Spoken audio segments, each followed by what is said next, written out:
তোমারে মাফ করার জন্য আমি শবে বরাত এক রাত সাজাইছি, এক রাতে কোটি কোটি মাফ করি। তোমারে মাফ করার জন্য আমি শবে কদর এক রাতে আমি আল্লাহ তাআলা 1000 মাসের রাত্রির চাইতে বেশি মাফ করে থাকি। তোমারে আমি আল্লাহ মাফ করার জন্য এত বড় শ্রেষ্ঠতম রমজান মাস দিয়েছি, যার মিনিট মিনিট সেকেন্ড সেকেন্ড হীরা মণি মুক্তা মানিকের মতো আমি আল্লাহ সেজদা দিবা একটা, আমার ফেরেশতা লিখবে 70টা। আমি আল্লাহ রহমত দিয়া সাজাইছি, মাগফিরাত দিয়া সাজাইছি, জাহান্নাম থেকে নাজাত দিয়া সাজাইছি। আমি আল্লাহ বৃহস্পতিবার দিবাগত রাতে গুনাহ মাফ করে থাকি।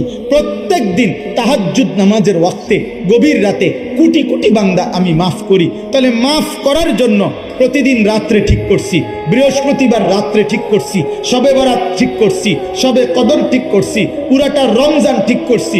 এছাড়াও বান্দা 90 বছরের গুনাহ নিয়েও যদি কেউ আসে, আমি আমার বন্ধুকে বলছি, বন্ধু যদি সে সত্যিকার তওবা করে আমি একসাথে মাফ করে দেব।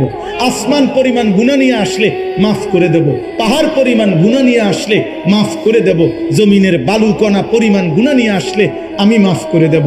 তুমি এরপরে বলো, বান্দা আমি যদি তোমাকে জান্নাত দিতে চাইছি বলে কতভাবে আয়োজন করলাম, আমি আর কি বললে, আর কত সুযোগ দিলে তুমি জাহান্নাম থেকে মুক্তি পাইবা।